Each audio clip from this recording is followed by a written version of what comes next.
How's it going, everybody? Welcome back to the channel. My name is Ace. Today I'm once again joined by Chai Chai.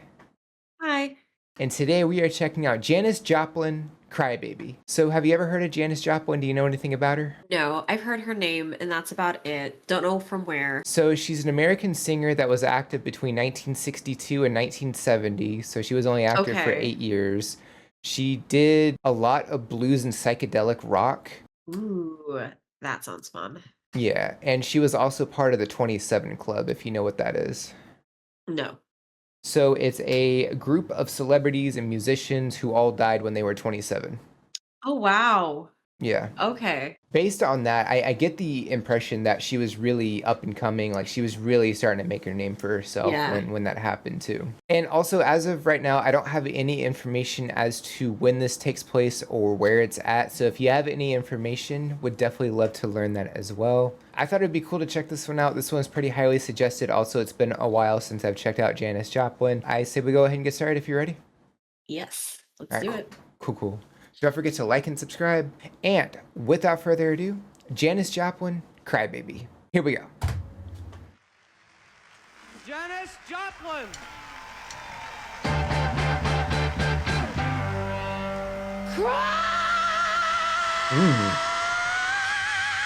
Damn. Damn.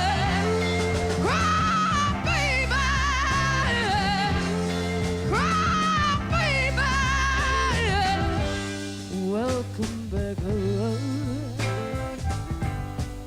You know she tell you. Honey, I know she told you that she loved you much, much more than I did. But I know she left you, and you swear that you just don't know why. But honey, you know that I'll always be around. If you ever want me, come on and cry, cry, baby. Cry, baby. Cry, baby. Oh, honey, welcome back home. Don't you know?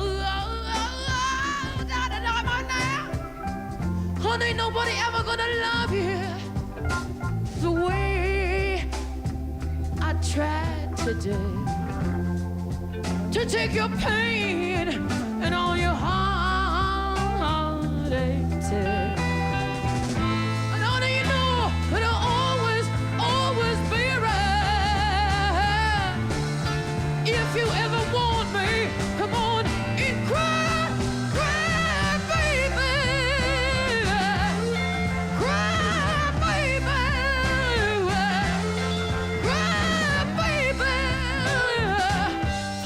You always seem to do. And I know that it might be true, darling, that the grass always looks greener when you're looking in somebody else's yard. But honey, you know, if the real thing were waiting for you at home, I swear you did. I had a man. He said, honey, you know that I love you. See, but I gotta go find myself, you know, I gotta go find my life. I gotta go find myself over in Africa, or over in New York City, or over in Olima. Someplace those cats are always wandered off to. I never figured out exactly where it was. They always going somewhere, man. And I said, baby, don't you realize you're looking for your life over there, honey? You know where your life is? Your life's waiting like a goddamn fool right here for you, man. And one morning you're gonna wake up in Casablanca, one of those fancy places, honey. You're gonna be freezing to death, man. You're gonna wake up and you say, good God, Lord. Good God, Lord. I just went off and left that woman in that great big huge double bed with a great big fur rug on top of it. No satin sheets, man. What am I doing in Casablanca, man? It's a fun story. Right? I love that about like blues is that like it's music, but also there's like a little bit of storytelling. This is a really like raw story. You know, it definitely feels like she's pulling this from her life. Like this is something that happened probably Yeah. pretty recent, you know? Her vocals are crazy. Opening up with that, like just swinging out the gate with the power. I know. I was I was actually muted because I was like, well, I'm congested. I don't want to like continue to snuffle. And then Yeah. she immediately went into it. I like reached over immediately, unmuted. I was like, holy crap. I was like, I'm having reactions right now. Yeah. I was not expecting like to start off with that. I was like kind of because I've checked out a couple performances from Janis Joplin, and you know, I knowing, you know, how she brings out that power, the range, the raspiness. Like I was kind of expecting that maybe halfway into the performance, or maybe they're in the first chorus or something. Not the first note. No, really. Yeah, and then she does kind of have like that raspy. It's just like a hint of raspiness, just like in her voice in general. But then like it like goes away sometimes when she sings, and I think I'm sure that's on purpose for certain like lyrics. Sure. And it sounds so like smooth and melodic, and I'm like, where did that come from?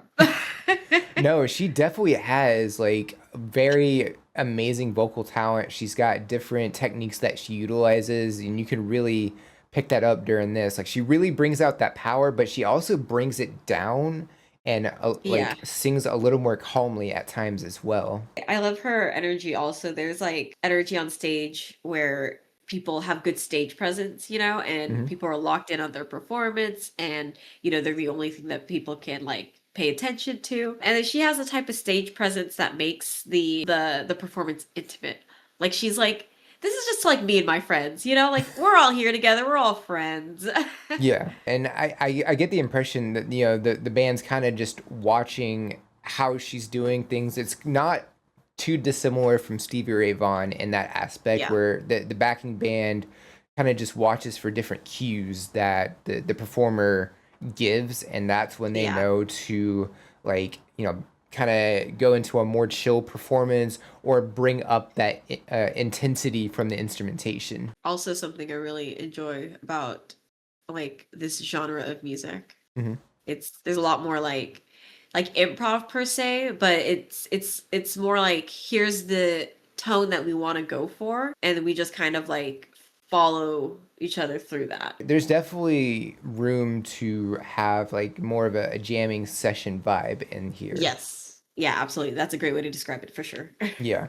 And I really am liking the aspect of her having a conversation here. You know, like we're getting both like parts of that conversation from both perspectives, and I think that's really cool. I do too, because you know you're hearing about it, and she's singing, and then she stops. She's like, "So let me tell you about what just happened. Let me tell you about where this is coming from." So I did see this is actually a cover of a song that was done by Garnet Mims, I believe is Okay. the name. Garnet Mims and the Enchanters is the band that originally did this, and it was later covered by Janis Joplin in 1970. And both versions of the song are less than 4 minutes, and this performance is over 6. So Yeah. clearly there's going to be extra stuff added to this. And if I'm not mistaken, this album that the song's on for Janis Joplin was released posthumously, and it was recorded up until she died. But yeah, I'm definitely enjoying this and ready to check out the rest of it if you are. Yes, let's go. All right, cool. So here we go. Reason to death, man. You're gonna wake up and you say, good God, Lord. Good God, Lord.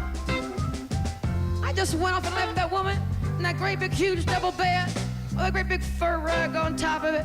No satin sheets, man. What am I doing in Casablanca, man? I mean, really, man. One of these days that cat's gonna wake up and say that to himself.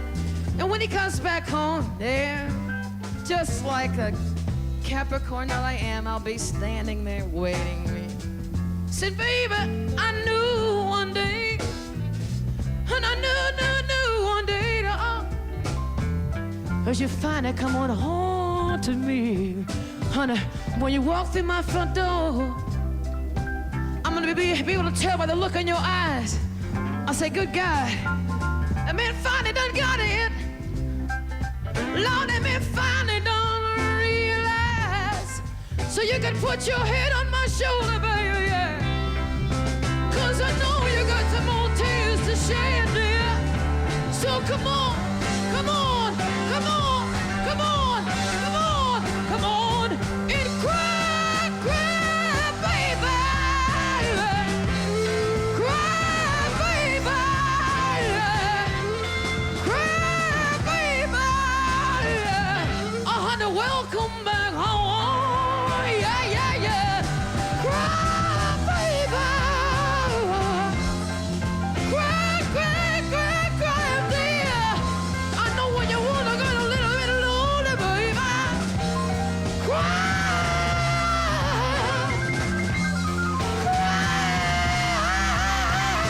God. You can talk to your mama now. Honey, you gonna talk to your sweet little mama now. Cry, cry, baby. Cry, baby.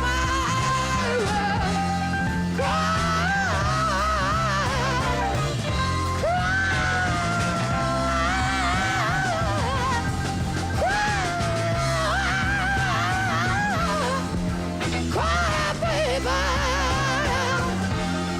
Cry, baby.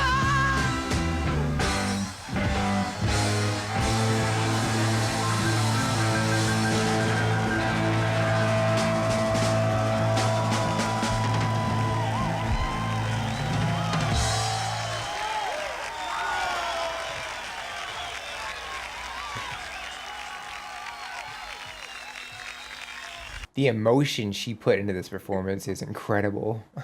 No, it's crazy. She looks also just so comfortable on stage. Yeah.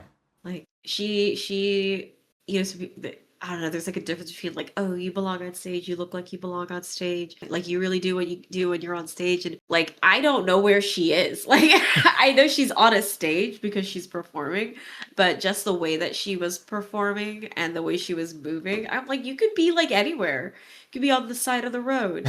You could be in your own home. Like you're just so comfortable wherever you're just, like I don't know, it's hard to describe.